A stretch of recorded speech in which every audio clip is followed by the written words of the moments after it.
একটি ফটো চুরির রহস্য লিখেছেন বিমল কর।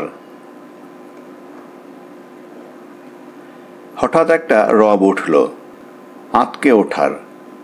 পথ চলতি লোকজন থমকে দাঁড়িয়ে পড়ে দেখছিল দৃশ্যটা। গেল গেল রব। শেষ পর্যন্ত অবশ্য ভয়ঙ্কর কিছু ঘটল না। লোকটা হোঁচট খেয়ে মুখ থুবড়ে পড়তে পড়তে কোনো রকমে সামলে নিল। তবু ফুটপাথেই ছিটকে পড়েছিল। ট্রাম দাঁড়ায়নি, চলে গেল সোজা।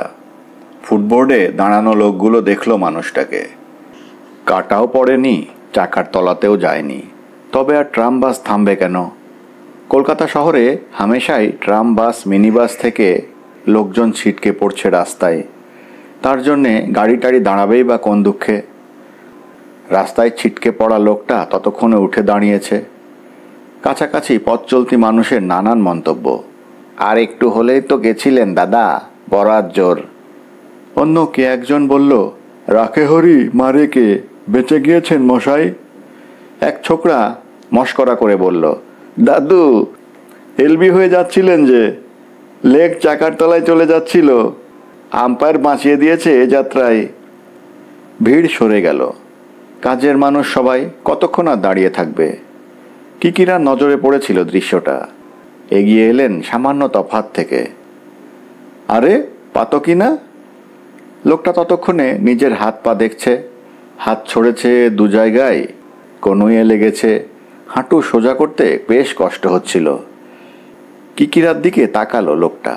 তার নাম পাতকি নয়, পিতৃদত্ত নাম পতাকি। কিকিরা তাকে পাতকি বলে ডাকেন। কিকিরাকে দেখে পাতকির চোখে জল এসে গেল। যন্ত্রণাও হচ্ছিল খুব। দেখলেন বাবু, আমি নামতে যাব, আমায় ল্যাং মেরে ফেলে দিল। বলেই পতাকি চারপাশে দেখতে লাগলো। আমার ব্যাগ ব্যাগ পতাকি খোঁড়াতে খোঁড়াতে ট্রাম লাইন পর্যন্ত এগিয়ে গিয়ে দেখল। নজর করল এপাশ ওপাশ। তারপর প্রায় কেঁদেই ফেলল। আমার সর্বনাশ হয়ে গেল রায়বাবু, এখন আমি কি করব? কেমন ব্যাগ? ছোট ব্যাগ, আধ হাত চওড়া হবে, বুকের কাছে ধরে রাখি। চামড়ার, প্লাস্টিকের মতন দেখতে, কালো রং। কিকিরা বললেন, সে তো একটা ছোকরা উঠিয়ে নিয়ে গলির মধ্যে ঢুকে পড়ল। তোমার সঙ্গেই নেমেছিল ট্রাম থেকে। পকেট মার, চোর, প্যান্ট আর গেঞ্জি পরা, রঙিন গেঞ্জি, লাল সাদা চাকা চাকা গেঞ্জি। তাই তো দেখলাম। দেখেছেন বাবু, আমি ঠিক ধরেছি। বেটা আমায় তখন থেকে নজর করছিল, পিছু নিয়েছিল। ওকে আমার সন্দেহ হচ্ছিল আগাগোড়াই। ওরই জন্যে আগে আগে নেমে পড়তে গেলাম ট্রাম থেকে। আমার এখন কি হবে বাবু? কিকিরা বললেন, টাকা পয়সা ছিল? টাকা বেশি ছিল না, 100 মতন আদায়ের টাকা। কয়েকটা কাগজপত্র, রসিদ, টুকটাক। অল্পের ওপর দিয়ে গিয়েছে হে। এত ছটফট করো না। টাকার জন্যে নয় বাবু, ওর মধ্যে একটা অন্য জিনিস ছিল। কি জিনিস আমি জানি না। জহরবাবু বলে দিয়েছিলেন খুব সাবধানে আনতে। কিকিরা অবাক হলেন, দেখলেন পতাকিকে। ঠিক আছে, পরে কথা হবে, এখন চলো। চাঁদনি চকের উল্টো দিকে আমার চেনা একটা ওষুধের দোকান আছে। তোমার কাটা ছেঁড়া জায়গাগুলোর ব্যবস্থা করা যাক। পতাকি বোধহয় কিছু বলতে যাচ্ছিল। কিকিরা কান করলেন না। বাধ্য হয়েই পতাকিকে এগিয়ে যেতে হলো। সামান্য এগিয়েই ঔষধের দোকান। পতাকি দোকানের বাইরের দিকে একটা বেঞ্চিতে বসে থাকলো। একটি রোগা মতন ছেলে ওষুধের দোকানের অভ্যস্ত হাতে পতাকির কাটা ছেঁড়া জায়গাগুলো পরিষ্কার করে ওষুধ লাগিয়ে দিল। দু এক জায়গায় ব্যান্ডেড, তারপর এক ইনজেকশন। পতাকি না না করছিল, তার কাছে পয়সা কড়ি না থাকার মতন। কিকিরা শুনলেন না। রাস্তার ধুলোবালি লেগে মরবে নাকি? পয়সার ভাবনা করতে হবে না তোমায়। ইনজেকশনের পর কয়েকটা ট্যাবলেটও পতাকির হাতে গুঁজে দেওয়া হলো। তার আগে ব্যথা মরার একটা বড়িও সে খেয়েছে। পতাকিকে নিয়ে উঠে পড়লেন কিকিরা। চলো হে পাতকি, কোথাও বসে একটু জিরিয়ে নেবে, চলো, চা খাওয়া যাবে। পতাকিকে ভালো করেই চেনেন কিকিরা। বড়াল লেনের শরিকি বাড়ির একটা ঘরে থাকে। মাথার ওপর ওইটুকুই তার আশ্রয়। সংসার আছে, স্ত্রী ছেলে মেয়ে। পতাকি আগে হালদারের স্টুডিওয় কাজ করত। সারাদিনই পাওয়া যেত দোকানে। স্টুডিওর কর্মচারী, হালদার স্টুডিওর বুড়ো মালিক রামজীবনবাবু তখন বেঁচে। তিনি বেঁচে থাকতেও এককালের নাম করা পুরনো হালদার স্টুডিও তখন ডুবতে, মানে উঠে যেতে বসেছে। নতুন নতুন স্টুডিও তাদের জেল্লা রকমারি কায়দা কানুনের সঙ্গে পাল্লা দিতে পারছে না। আদ্যিকালের ব্যবস্থা কি একালে চলে? রামজীবনবাবু মারা গেলেন 60-এর ঘরে এসেই। পায়ে সামান্য একটা কারবাঙ্কল বিষিয়ে কি যে হয়ে গেল, বাঁচানো গেল না। দোকানটা অবশ্য থাকলো। রামজীবনের ছেলে জহর নিজেই বসতে লাগলো দোকানে। তাদের সংসারের অবস্থা মাঝারি। নিজেদের বাড়িও আছে মংলা লেনে। দিন আনি দিন খাই অবস্থা। তাছাড়া জহরের একটা চাপা আত্মমর্যাদা আছে। তার বাবার হাতে গড়া হালদার স্টুডিওর জন্ম সেই 1920-22-এ। সোজা কথা, বাবার তখন ছোকরা বয়স, টকবগে রক্ত। স্বদেশী করার জন্যে মাস কয়েক জেলও খেটেছেন। বাবার মাথায় কেন স্টুডিওর চিন্তা এসেছিল তা কেউ জানে না। তবে তার হাত আর চোখ ছিল ভালো, ফটো তোলায় ভীষণ ঝোঁক। কলকাতা শহরে তখন কটাই বা স্টুডিও। হালদার স্টুডিও বেশ নাম করেছিল তখন। সময় বসে থাকে না, জল গড়িয়ে যাওয়ার মতন সময়ও চলে গেল। রামজীবন নেই, কিন্তু তার স্মৃতির সঙ্গে কিছু পুরনো কাজও আছে যার মূল্য কম কি। পতাকিকে বাবা যখন রাখেন দোকানে তখন তিনি প্রৌঢ়, পতাকি ছোকরা। আজ পতাকির বয়স অন্তত 40। বড়বাবু বেঁচে থাকলে কি হতো পতাকি জানে না। তবে জহর অনেক ভেবেচিন্তেই পতাকিকে সারাদিনের জন্যে দোকানে রাখতে চায়নি। আজকের দিনে একটা মানুষকে সারাদিনের জন্য রাখতে হলে যত টাকা দেওয়া দরকার, জহর তা পারে না। কাজেই সে অন্য ব্যবস্থা করে নিয়েছে। পতাকি বাইরে আর দুটো কাজ করুক, তাতে তার রোজগার বাড়বে খানিকটা। সেই সঙ্গে হালদার স্টুডিওর কাজ। পতাকি তাতেই রাজি। সে অন্য অন্য কাজের সঙ্গে হালদার স্টুডিওর কাজ করে, তার কোনো অভিযোগ নেই। জহরকে সে নাম ধরেই ডাকে দোকানে, জহরদা। বাইরে বলে জহরবাবু। জহরও তাকে পতাকিদা বলে ডাকে। পতাকি মানুষ হিসেবে সাদামাটা সরল, কিন্তু অনেক সময় এমন সব গোলমাল পাকায়, ভুল করে বসে যে মনে হয় তার বুদ্ধির পরিমাণটা অত্যন্ত কম। জহর বিরক্ত হয়, রাগ করে, তবু পতাকির সরলতা আর বোকা স্বভাবের জন্যে তাকে কড়া কথাও বলতে পারে না। কি হবে বলে? অবশ্য বিরক্তি আর অসন্তোষ তো চাপা থাকে না, লুকোনো যায় না সব সময়। তাতেই পতাকি যেন নিজের অক্ষমতার জন্যে কুঁকড়ে যায়। চা খেতে খেতে কিকিরা পতাকিকে বললেন, তুমি এত ঘাবড়াচ্ছ কেন? জহর কিছু বলবে না। বলবে না? না রায়বাবু, জহরদা আমায় বারবার করে বলে দিয়েছিল জরুরি জিনিস, কাজের জিনিস, সাবধানে নিয়ে যেতে। কিকিরা হাসলেন, হালকা গলায় বললেন, তোমার মাথায় সত্যি কিছু নেই। জরুরি কাজের জিনিস হলে ওভাবে কাউকে নিয়ে আসতে বলে? তোমার আধ হাতের পুরনো প্লাস্টিকের ব্যাগে কোনো মহামূল্যবান জিনিস আনতে বলবে জহর? নিশ্চয়ই হিরে জহরত নয়, 50-100 ভরি সোনাদানাও নয়। আগে না, তেমন কিছু তো নয়। তবে আমি জানি না বাবু, শুধু জানি একটা শক্তপোক্ত খাম ছিল। খামের ওপরের কাগজটা পুরু, মোটা নয় খামটা, তবে শক্ত। খামের মুখ বন্ধ, সিল করা, রেজিস্ট্রারি চিঠির মতন অনেকটা। কিকিরা অবাক হলেন, দেখছিলেন পতাকিকে। কি বলছে ও?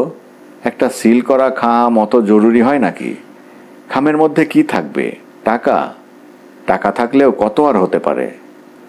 মোটা পুরু ভারী খাম নাকি? কিকিরা বললেন, এমনিতে খামটা মোটা নয়, ভারীও নয়, তবে ভেতরটা শক্ত বলেই মনে হয়েছিল। লম্বা খাম? আগে না, মাঝারি মাপের। ধরুন লম্বা 6 ইঞ্চি, চওড়াই 4-5 ইঞ্চি হবে। কিছু লেখা ছিল না ওপরে? না। কার কাছ থেকে আনছিলে? ঠনঠনিয়ার পাঁজাবাবুর কাছ থেকে। কিকিরা পাঁজাবাবুকে জানেন না, চেনেন না। পাতকিও চেনে না বলল, অনেক আগে হয়তো 2-1 বার দেখেছে। তিনি তোমায় কিছু বলে দেননি? না, শুধু বলেছিলেন জহরকে দিয়ে দেবে, দরকারি জিনিস। কিকিরার মাথায় কিছু এলো না। সামান্য চুপ করে থেকে বললেন, একটা কাগজ নিয়ে এসো তো। পতাকি দোকানের মালিকের কাছ থেকে এক চিলতে কাগজ এনে দিল। কিকিরার কাছে ডট পেন ছিল। তিনি নিজের নাম, ঠিকানা, ফোন নম্বর লিখে কাগজটা পতাকির হাতে দিলেন। এটা জহরকে দিয়ে দিও, কিকিরা বললেন। তুমি যে ট্রাম থেকে নামতে গিয়ে পড়ে গিয়েছ, তোমার হাতের ব্যাগ খোয়া গিয়েছে, চোর ছ্যাঁচড় নিয়ে পালিয়ে গিয়েছে, আমি নিজের চোখে দেখেছি তা। আমাকে সাক্ষী মানতে পারো। জহর তোমায় অবিশ্বাস করবে না। আর ওকে বলো আমায় ফোন করতে, দরকার হলে ফোন করবে, আজ সন্ধেতেও করতে পারে। আমি বাড়িতেই থাকবো, কাল সকালেও পারে, এনি টাইম। এখন তুমি যেতে পারো, সাবধানে যাবে। ওষুধগুলো মনে করে খেও, নয়তো ভুগবে কিন্তু। পতাকি কেমন করুণ গলায় সংকোচের সঙ্গে বলল, বাবু, আপনার টাকাগুলো দিতে পারছি না এখন। ঠিক আছে, ঠিক আছে, ও নিয়ে তোমায় ভাবতে হবে না। এখন এসো। পকেটে খুচরো আছে না তাও গিয়েছে? পতাকি মাথা নাড়ল। পকেটে খুচরো আছে কিছু, চলে যেতে পারবে। তবে এসো। চলে গেল পাতকি। কিকিরার চুরুট ছিল না পকেটে, ফুরিয়ে গিয়েছে। চায়ের দোকানের ছোকরাটাকে ডেকে টাকা দিলেন বাইরের পানের দোকান থেকে এক প্যাকেট সিগারেট এনে দিতে। দোকানে এতক্ষণ তেমন একটা ভিড় ছিল না, সবে শুরু হলো। দু চারজন এইমাত্র কথা বলতে বলতে ঢুকলো। অফিসের বাবু। এখনো পুরোপুরি গরম পড়েনি, ফাল্গুনের মাঝামাঝি। দোকানের পাখাগুলো ধীরে ধীরে চলছে। বাইরে রোদ পড়ে এসেছে। দুপুরের ঝলসানি নেই, আলো যথেষ্ট। বিকেল হয়ে গেল। সিগারেটের প্যাকেট হাতে পেয়ে কিকিরা অন্যমনস্কভাবে প্যাকেট খুললেন। সিগারেটও ধরালেন একটা। পাতকির কথাই ভাবছিলেন।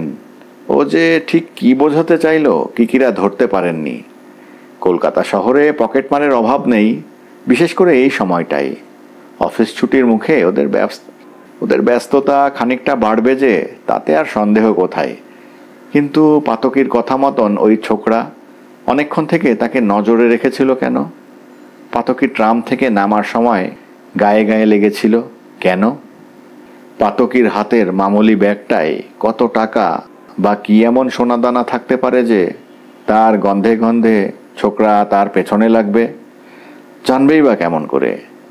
তবে কলকাতা শহরের পকেটমারগুলোর চোখ, অনুমান শক্তি দারুণ। বেটাদের অভিজ্ঞতাও প্রচুর। শেকড়া বাড়ি থেকে দোকানের বিশ্বস্ত কর্মচারী রেশন ব্যাগের মধ্যে সোনার হার, বালা, চুড়ি নিয়ে কোনো জানাশোনা খদ্দেরের বাড়িতে পৌঁছে দিতে যাচ্ছে। অদ্ভুতভাবে সেই ব্যাগ হাওয়া হয়ে গেল। তা থাক, সে অন্য কথা। পাতকির ব্যাপারটি আসলে কি? কিকিরা অবাকই হচ্ছিলেন। সন্ধ্যাবেলায় ফোন। তারাপদ্মের সঙ্গে গল্পগুজব, হাসি তামাশা করছিলেন কিকিরা। এমন সময়ে ফোন এলো। কিকিরা মনে মনে আন্দাজ করে নিলেন কার ফোন হতে পারে। হ্যালো, রায় কাকা, আমি জহর। হ্যাঁ, রায় বলছি। তোমার কথাই ভাবছিলাম। পাতকির সঙ্গে দেখা হয়েছে? আমি একটু বেরিয়েছিলাম কাকা, ফিরে এসে দেখি পাতকিদা দোকানে বসে আছে, শুকনো মুখ, হাতে পায়ে তাপ্পি লাগানো, কাঁপছে। জ্বর এসে গিয়েছে মনে হয়। সব শুনলে? হ্যাঁ, শুনলাম। আপনার লেখা কাগজের টুকরোটাও পেলাম। পাতকি আছে না চলে গিয়েছে? চলে গেল খানিকটা আগে। আমিই বললাম, তুমি এভাবে তখন থেকে বসে আছো, যাও বাড়ি যাও। ভালোই করেছো। ওর খুব কষ্ট হচ্ছিল, বেচারি পড়েছেও বিশ্রীভাবে। আর একটু বেকায়দায় পড়লে ট্রামের চাকার তলায় চলে যেতে পারত। ভাগ্য ভালো, অল্পের ওপর দিয়ে গিয়েছে। আপনি সব দেখেছেন? হ্যাঁ দেখেছি, মানে চোখে পড়ে গিয়েছে হঠাৎ। এই সময় আমি ওখান দিয়ে যাচ্ছিলাম। জহর একটু চুপ করে থেকে বলল, কি হলো বলুন তো? পকেটমারের কেস? ছিনতাই? পতাকিদার কথা শুনে মনে হচ্ছে। জহর কথাটা শেষ করল না। কি হলো আমি কেমন করে বলবো, তুমিই বলতে পারো। পাঁজাবাবুর বাড়ি থেকে পাতকি কি এমন আনতে গিয়েছিল যে? কিকিরাকে কথা শেষ করতে দিল না জহর। বলল, ফোনে অত কথা বলা যাবে না রায় কাকা, আমি নিজেই বোকা হয়ে গিয়েছি। আপনি কাল সকালে বাড়ি আছেন? কোথায় আর যাব, বাড়িতেই আছি। তাহলে কাল আমি যাচ্ছি, দেখা হলে সব মুখোমুখি বলবো। আচ্ছা, চলে এসো। তাহলে ফোন রাখছি, কাল দেখা হবে। কিকিরা ফোন নামিয়ে রাখলেন। তারাপদরা কিকিরার কথা শুনছিল, অনুমান করছিল কিছু একটা ঘটেছে। কি তা তারা জানে না। কিকিরা সেটা বলেননি। কি কেস স্যার? আপনি তো কিছু বলেননি আমাদের, চন্দন বলল। বলে তারাপদকে আর চোখে কিসের যেন ইশারা করল। তারাপদ বলল, আপনি আজকাল হাইডিং করছেন Kikira, it's very bad. Kikira বললেন, হাইডিং নয় হে, ওয়েটিং। দেখছিলাম ব্যাপারটা তুচ্ছ না পুচ্ছ। কার সঙ্গে টক করছিলেন? জহর, হালদার স্টুডিও মানে ফটোগ্রাফির দোকানের একটি ছেলে, মালিক। আমাকে কাকা বলে, ওর বাবাকে আমরা দাদা বলতাম। মোদ্দা ব্যাপারটা কি? আজকের ঘটনাটা বলতে পারি শুধু, বাকিটা তো আমি জানি না। কাল জহর আসার পর জানতে পারবো মোটামুটি। আজকেরটা শুনি। কিকিরা দুপুরের ঘটনা বর্ণনা করলেন সবিস্তারে। তারাপদরা মন দিয়ে শুনছিল। কিকিরার বলা শেষ হলে তারাপদ উপেক্ষার গলায় বলল, এটা আবার কোনো কেস হলো নাকি স্যার? আপনি আমি চাঁদু সবাই জানি চাঁদনি চক একটা বাজে জায়গা। জ্যোতি সিনেমার চারিদিকে পিকপকেট আলাদের রাজত্ব, ওটা ওদেরই এলাকা। একবার পকেট কাটতে পারলে এগলি ওগলি মায় চাঁদনির ওই বাজারে ঢুকে পড়তে পারলে কার বাবার সাধ্য ওরকম গোলক ধাঁধার মধ্যে থেকে তাকে খুঁজে বার করে? অসম্ভব। আপনি যাই বলুন, এটা সিম্পল পিকপকেট কেস। তিলকে তাল করার কোনো দরকার নেই। কিকিরা মাথা দোলাবার ভঙ্গি করে বললেন, আমারও প্রথমে সেরকমই মনে হচ্ছিল, কিন্তু জহরের ফোন পাওয়ার পর খটকা লাগছে। কেন কেন? মামুলি পকেটমারের ব্যাপার হলে ও বলেই দিত চোর ছ্যাঁচোরের ব্যাপার। পাতকি নিজের বোকামির জন্যে ব্যাগ খুইয়েছে, তা তো বলল না, বরং কাল দেখা করতে আসবে বলল। চন্দন কি যেন ভাবছিল, বলল, আপনি পতাকি না পাতকিকে কতদিন চেনেন? তা অনেক দিন। কেন? লোকটা চালাক না বোকা? চালাক চতুর বলে জানি না, তবে নিরীহ, খানিকটা কাছা খোলা ধরনের। তুমি এসব কথা বলছো কেন? ওই জহর না কি যেন নাম বললেন, তাকেও চেনেন অনেক দিন, তাই না? চিনি, ওর বাবাকেই বেশি চিনতাম। আপনার কাছে নানা রকমের লোক আসে, পুরনো আলাপি লোকদেরকেও আসতে দেখেছি। কই জহর বলে কাউকে তো দেখিনি কোনোদিন। কিকিরা মাথার চুল ঘাটতে ঘাটতে বললেন, তোমরা দেখনি তাতে কি হয়েছে গো? আমার বয়সটা কত হলো খেয়াল করেছ? বুড়ো গাছের অনেক ডালপালা। তা সে যাকগে, তুমি তারাবাবু যা বলতে চাইছো আমি নিজেও ভাবছিলাম সেরকমই। পাতকির ব্যাগ হাতিয়ে নিয়ে পালানোর ব্যাপারটা নেহাতি চোর পকেটমারের কাণ্ডই। বোকা হাবাগোবা মানুষকে হাতের কাছে পেয়েছে, তাই সুযোগ ছাড়েনি। তাছাড়া আবার কি? তারাপদ বলে, এ সেরে পাতি পকেটমারের কাণ্ড। একটা কথা স্যার, লোকটা জেনে শুনে আপনার পাতকির ব্যাগ ছিনতাই করেছে? হতেই পারে না। সে জানবে কেমন করে কি আছে ব্যাগে? টাকা পয়সা থাকা স্বাভাবিক, তা 50-100 হোক বা কম বেশি। তোমার যুক্তি ঠিক, আমি আগেও বলেছি, কিন্তু জহরের ফোন পেয়ে মনে হচ্ছে একটা গন্ডগোল হয়েছে কোথাও। কেন? নয়তো জহর ফোনে ওভাবে কথা বলতো না। বলতো পতাকিদার পকেটমার হয়েছে তো হয়েছে। অমন হয় পতাকিদা অকারণ ভাবছে, এটা তার গাফিলতি। বারবার আপনাকে ফোন করে সাক্ষী মানতে বলছে, বোঝাতে চাইছে তার কোনো দোষ নেই। কিকিরা পকেট হাত রাতে লাগলেন, বোধহয় নেশা খুঁজছিলেন। বললেন, কিন্তু এখন দেখছি ব্যাপারটা অত তরলং নয়। তরলং মানে? মানে জলবৎ তরলং নয় বোধহয়, গোলমাল একটা আছে নিশ্চয়ই। তরলং নয়, জটিলং। চন্দন হাসল। ধরে নিচ্ছি, নয়তো জহর নিজে কেন কাল এসে দেখা করতে চাইছে। একটু খোঁচা থাকবে না হে? তারাপদ চুপ করে গেল। কিকিরার কথাটা উড়িয়ে দেওয়ার মতন নয়। সামান্য ও স্বাভাবিক ব্যাপার হলে সত্যি সত্যি জহরের এত তড়িঘড়ি করে কিকিরার কাছে আসার দরকার ছিল না। সে নিশ্চয়ই কিছু বলতেই আসবে। কৌতূহল বোধ করলেও তারাপদদের পক্ষে কাল পরশু বিকেলের আগে কিছুই জানতে পারবে না। তারাপদদের অফিসে এখন কাজের চাপ বেশি। টেবিল ছেড়ে উঠতে উঠতে 6টা বেজে যায়। এই মাসটা এরকমই চলবে। আর চন্দন কাল দুপুর থেকে রাত পর্যন্ত হাসপাতালেই থাকবে। আরও খানিকটা বসে তারাপদ উঠে পড়ল। চলি স্যার, পরশু দেখা হবে, তখন শুনবো আপনার জহর কি বলে গেল। চল রে চাঁদু। ওরা চলে গেল। কিকিরা বসেই থাকলেন, ভাবছিলেন। জহরের সঙ্গে তার মাঝে মধ্যে দেখা হয়ে যায় রাস্তাঘাটে। ওর দোকানে কিকিরা শেষ গিয়েছেন মাস কয়েক আগে, কোনো কাজে নয়, এমনি যাচ্ছিলেন এক কাজে। হঠাৎ ঝমঝমিয়ে বৃষ্টি নেমে যাওয়ায় মাথা বাঁচাতে গিয়ে হালদার স্টুডিওর দোকানটা চোখে পড়ে গেল। ঢুকে পড়লেন। দোকানে লোক ছিল না, জহর ডার্ক রুমে কাজ করছিল। বেরিয়ে এলো। আধ ঘন্টাখানেক ছিলেন কিকিরা। গল্পগুজব হলো। জহরের বাড়ির খবর খুব ভালো নয়। মায়ের অসুখ, হার্টের গোলমাল। ওর স্ত্রী ভুগছে চোখ নিয়ে। লাফ মেরে মেরে পাওয়ার বাড়ছে। ডাক্তার বলছে এভাবে চললে শেষমেশ কি দাঁড়াবে কে জানে। আর ওর ছেলেটা একেবারে দস্যু হয়ে উঠেছে, সামলানোই যায় না। দোকানের কথা তুলেছিলেন কিকিরা। পুরনো দোকান, আজকাল ব্যবসার বাজারে খানিকটা চাকচিক্য প্রয়োজন জহর। তুমি তো নিজেই বুঝতে পারো, পুরনো ব্যাপারগুলো সব পাল্টে যাচ্ছে। কত রকম ক্যামেরাই তো এসে গিয়েছে বাজারে। কালার ফটোগ্রাফির এখন রমরমা। জহর জানে, রঙিন ফটো সেও তোলে, তবে তার বাবার আমলে রং সেভাবে আমদানি হয়নি। বাবার তোলা সমস্ত ছবি সাদা কালো। আসলে জহর যদি মোটাসোটা টাকা ঢালতে পারত দোকানে, হালদার স্টুডিওর চেহারা চমকে পাল্টে দিতে পারত। তার অত টাকা নেই।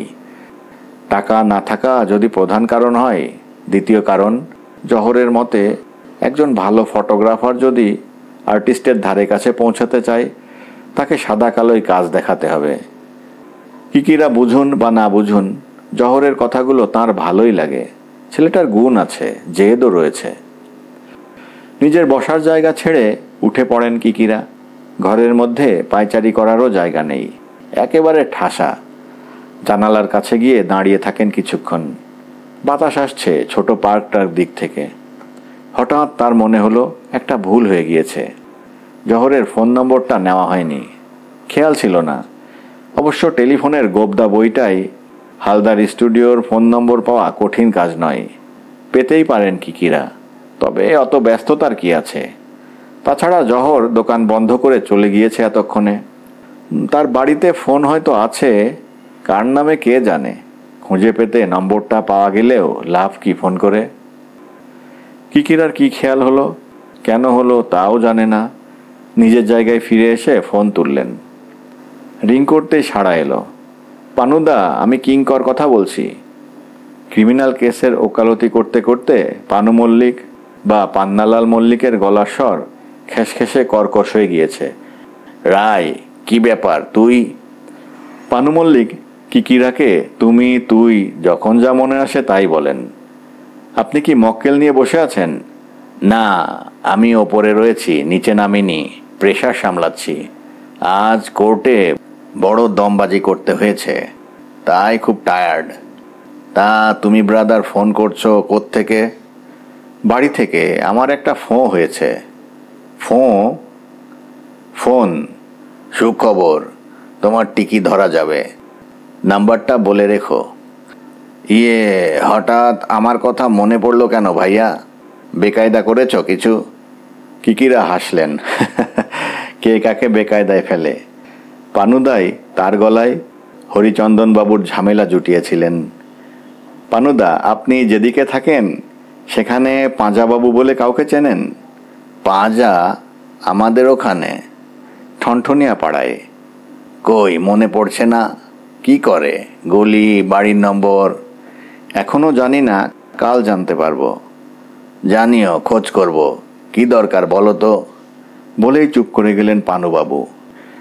তারপর হঠাৎ কি মনে পড়ে যাওয়ায় বললেন, তুমি কি বিনয় পাঁজার কথা বলছো? বিনয় পাঁজা চেনেন? আলাপ নেই, শুনেছি। আমি তো ঠিক ঠনঠনিয়া পাড়ার লোক নই। তা কি দরকার তোমার? পরে বলবো, আমি ঠিক এই মুহূর্তে জানি না কিছু। কি করেন উনি, মানে পাঁজাবাবু? তা বলতে পারবো না, তবে শুনেছি ভেরি ওল্ড ফ্যামিলি। কত ওল্ড কে জানে।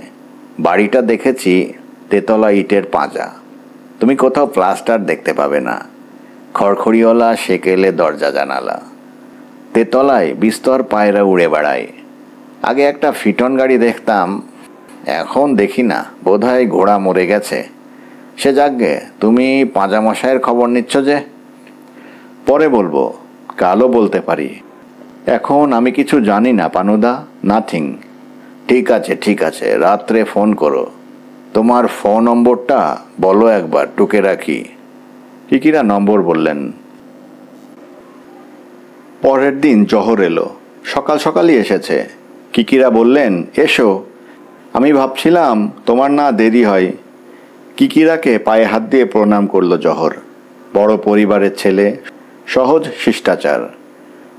জহর দেখতে সাধারণ, মাঝারি লম্বা, স্বাস্থ্য ভালোই, পলকা নয় আবার মেদবহুলও নয়। মাথার চুল কোঁকড়ানো, চোখ নাক পরিষ্কার, সামনের একটা দাঁত আধ ভাঙা। তবে ওর চোখ দুটিতে কেমন একটা আবেগ মাখানো, মনে হয় ভাবুক বা কল্পনাপ্রবণ। বসো, চাটা খাও, তাড়া নেই তো? জহর বসবার আগে কিকিরার জন্য অপেক্ষা করল। আপনি বসুন। কিকিরা বসলেন। আমি প্রথমে পতাকিদার বাড়ি গিয়েছিলাম, কেমন আছে খোঁজ নিয়ে এলাম। কেমন আছে? পায়ে হাতে প্রচণ্ড ব্যথা, রাত্রে জ্বরও এসেছিল, সকালে কম। এখন 2-3 দিন বসে থাকতে হবে বাড়িতে। জোরেই পড়েছিল। তা ও আসবে না। তোমার দোকান? ও ব্যবস্থা করে নেব। আজ একজনকে বলে এসেছি দোকানটা খুলে দেবে। 10টায় খুলি। এখান থেকে ফিরতে ফিরতে যদি 10টা বেজে যায়, তাই বলে এসেছি। দুপুরে একবার বাড়ি যাব, খাওয়া দাওয়া সেরে আসতে। বিকেল থেকে দোকানেই থাকব। জহরের বাড়ির খবরাখবর নিলেন কিকিরা অভ্যাস মতো। তারপর কিকিরা বললেন, কাজের কথা শুনি। ব্যাপারটা কি জহর? জহর বলল, কাকা, আমি নিজেই জানি না ভেতরের ব্যাপারটা কি। গত পরশুদিন আমায় এক ভদ্রলোক, পাঁজাবাবু, দোকানে ফোন করে বললেন, আমাদের তোলা ফটো তার মায়ের ওদের বাড়িতে রয়েছে। সেই ফটো থেকে ফুল সাইজ, মানে পুরো বড় সাইজের একটা এনলার্জ কপি করে দিতে হবে। কোথাও কোথাও রিটাচ দরকার। তোমাদের দোকানের মানে স্টুডিওতে তোলা ফটো? আগে হ্যাঁ, আমাদের তোলা, তবে স্টুডিওতে নয়, ওদের বাড়িতে গিয়ে তোলা। তা ও বাড়ি থেকে ফটো পাঠাবে কেন? তোমাদের স্টুডিওয় ছবিটার নেগেটিভ নেই? জহর মাথা নাড়ল, আলগা ধরনের হাসি। বলল, না, সব ফটোর কি নেগেটিভ রাখা যায়? সোশ্যাল হলে রাখা যায়, আছেও আমাদের। এমনি অর্ডিনারি ফটোর নেগেটিভ রাখবো কেন? সম্ভব নয়। কাস্টমারকেই দিয়ে দিই। আমাদের স্টুডিওয় ইম্পর্টেন্ট ঘটনা, বিশিষ্ট বিখ্যাত মানুষজনের কারো কারো ফটোর নেগেটিভ এখনও আছে, প্রিন্টও আছে কিছু। কিন্তু রাম শ্যাম যদুমধুর নেগেটিভ নেই, রাখি না, কেউই রাখে না। তাছাড়া কাকা, আগেকার দিনে ফিল্মের কোয়ালিটি আজকের মতন এত ভালো ছিল না, রাখলেও নষ্ট হয়ে যেত। ফটোটা কে তুলেছিল? আমি। কতদিন আগে? আমার সঠিক মনে নেই। উনি যা বললেন তাতে মনে হলো 6-7 বছর আগে। তোমার স্টুডিওতে নয়? না, পাঁজাবাবুর বাড়িতে গিয়ে। তার বিধবা মায়ের ছবি, বৃদ্ধা মহিলা, 70-এর কাছাকাছি বয়স হবে। মাথায় কাপড়, মানে থান, গায়ে নামাবলি চাদর, হাতে মালা, আসনে বসেছিলেন। কিকিরা বুঝতে পারলেন, এরকম ফটো অনেক বাড়িতেই দেখা যায়। জীবনের শেষ বেলায় তুলে রাখা ঠাকুমা, মা, দিদিমার ছবি, ঠাকুরদা বা বাবারও হতে পারে। সব ফটোরই ধরন প্রায় এক, হেরফের বিশেষ একটা থাকে না। বগলা চা জলখাবার নিয়ে এলো, রেখে দিল সামনে। জহর বলল, এত কিছু? আরে খাও। এত আমি পারবো না কাকাবাবু। খুব পারবে ইয়াং ম্যান। সেই কোন দুপুরে বাড়ি গিয়ে ভাত খাবে? অমলেট, রুটি আর 2টো মিষ্টি খেতে না পারলে হজম যন্ত্রটা শরীরে রেখেছ কেন? নাও নাও, হাত চালাও। কিকিরা নিজের চায়ের মগ তুলে নিলেন। সকালের দিকে তাঁর 3 মগ চা বাঁধা, খাদ্য যৎসামান্যই খান। জহর যেন বাধ্য হয়েই খাবারের প্লেটটা তুলে নিল। তার আগে জল খেলো গ্লাস তুলে নিয়ে। জহর, তোমার ওই পাঁজাবাবুর নাম কি? বিনয় পাঁজা? জহর অবাক, তাকিয়ে থাকলো। আপনি জানলেন কেমন করে? পতাকিদা বলেছে? না, পতাকি কি নাম জানতো? কই, আমি তো নাম বলিনি। ঠিকানা বলেছিলাম আর একটা টুকরো স্লিপ দিয়েছিলাম। তাতে লেখা ছিল আমার লোক পাঠালাম, যা দেওয়ার দিয়ে দেবেন। খামের ওপর পেন্সিলে শুধু মিস্টার বি পাঁচা লেখা ছিল। ওর পুরো নাম বিনয়ভূষণ না বিনয় রঞ্জন আমি মনে করতে পারিনি। মিস্টার, হ্যাঁ, শ্রী লিখিনি। আপনি কেমন করে নাম জানলেন? চেনেন নাকি? আমি কেমন করে চিনব? তোমার ফোন পেয়ে কি মনে হলো? পরে একজনকে ফোন করলাম, কাছাকাছি পাড়ায় থাকে, পুরনো লোক, ক্রিমিনাল কেসের প্র্যাকটিস করেন, পাকা উকিল। ও, চেনেন তিনি বিনয়বাবুকে? নামে চেনেন, আলাপ নেই, বললেন কিকিরা। জহরের দিকে কয়েক পলক তাকিয়ে থাকলেন। জহর খাওয়া শুরু করেছে। চোখ সরিয়ে জানালার দিকে তাকালেন একবার। রোদ এখনো জানালার ওপারে। অনেকটা বেলায় ঘরে ঢুকবে। আবার চোখ ফেরালেন কিকিরা। বললেন, অনেককালের পুরনো বাড়ি শুনলাম পাঁজাবাবুদের, এখন শুধু ইট ছাড়া চোখে পড়ে না কিছু। ঠিকই শুনেছেন, বহু পুরনো জরাজীর্ণ বাড়ি, বাইরে থেকে ইটই চোখে পড়ে। ভেতরে নিচের তলায় খুপড়ি খুপড়ি ঘর, হরেক রকম লোক। তারা কেউ দর্জিগিরি করে, কেউ স্টিলের বাসন মাথায় নিয়ে ফেরি করে পাড়ায় পাড়ায়, কারো বা হাওয়ায় চপ্পলের ব্যবসা, ফুটপাতে বসে বেচা কেনা। পাঁজামশায় থাকেন কোথায়? দোতলায়। আমি দোতলায় দেখেছি তাকে। সেকালের দোতলা, মানে যত ঘর তত প্যাসেজ। ফটোও তুলেছিলাম দোতলার পেছনের দিকের একটা ঘরের সামনে, বোধহয় পাশেই ঠাকুর ঘর। তেতলায় কে থাকে তা বলতে পারবো না, আমি তো তেতলায় উঠিনি, ওপরে কোনো শব্দও শুনিনি। ফাঁকা পড়ে থাকতো? কি জানি, আমি তো ফটো তুলতে একবারই মাত্র গিয়েছি। ছবি দিতে যাওনি? না, উনি এসে দোকান থেকে নিয়ে গিয়েছিলেন। চা প্রায় শেষ। কিকিরা চুমুক দিলেন চায়ে আলগাভাবে। বললেন, ওকে একবারই দেখেছ? না না, আরও 2-3 বার দেখেছি পথে ঘাটে। জহর জল খেলো আবার, চায়ের কাপ টেনে নিল। ভদ্রলোক খুব ইন্টারেস্টিং। গায়ে সিল্কের পাঞ্জাবি, না হলে ফিনফিনে আদ্দির, পরনে মিহি ধুতি, দুই বেশ দামি। গলায় একটা সোনার গাঁথা পাথরের মালা, কি পাথর জানি না, হালকা নীল দেখতে, দানাগুলো ছোট ছোট, কাঁধে রঙিন চাদর, আর মাথার চুল ঝাঁকড়া ফোলানো। হাতের আঙুলে অদ্ভুত সব আংটি, লোহা, শীষে, তামা, সোনা, রূপো। বাঁ হাতে পাথর বসানো একটা বড় আংটি, কি পাথর তা জানি না, কালো কুচকুচে দেখতে। কিকিরা কৌতূহল বোধ করছিলেন। আচ্ছা, জ্যোতিষী ভক্ত, ভাগ্য বিশ্বাসী। কি করেন উনি? ভালো কথা, বয়সটা বললে না? বয়স হয়েছে, ফটো তুলতে যখন গিয়েছিলাম তখন ওনার বয়স 50-50 ছাড়িয়েছে। এখন 60-এর মতো হবে হয়তো। মানে ঠিক বুড়ো নয়, প্রৌঢ়।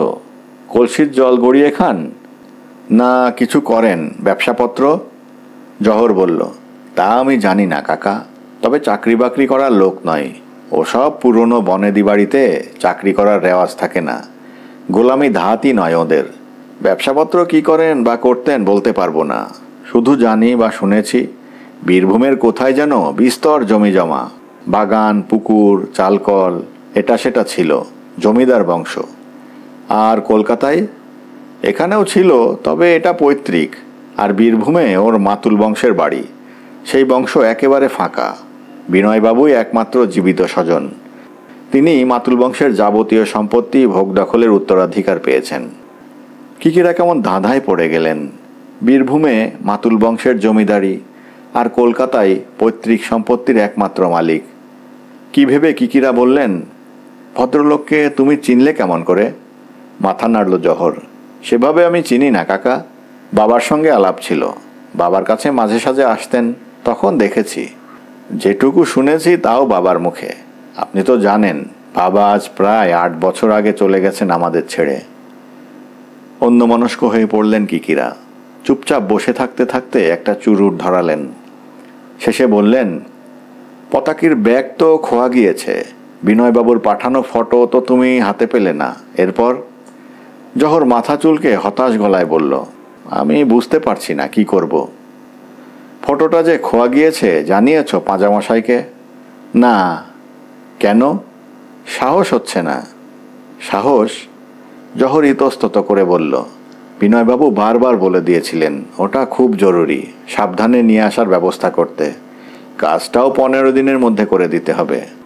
বলে একটু থেমে জহর কেমন সন্দেহের গলায় বা খুঁতখুঁতে গলায় বলল, আশ্চর্য কি জানেন কাকা, ফটোটার মানে ওটা এনলার্জ করার পর কোথায় কি রিটাচ করতে হবে তাও বলে দিয়েছিলেন। মানে?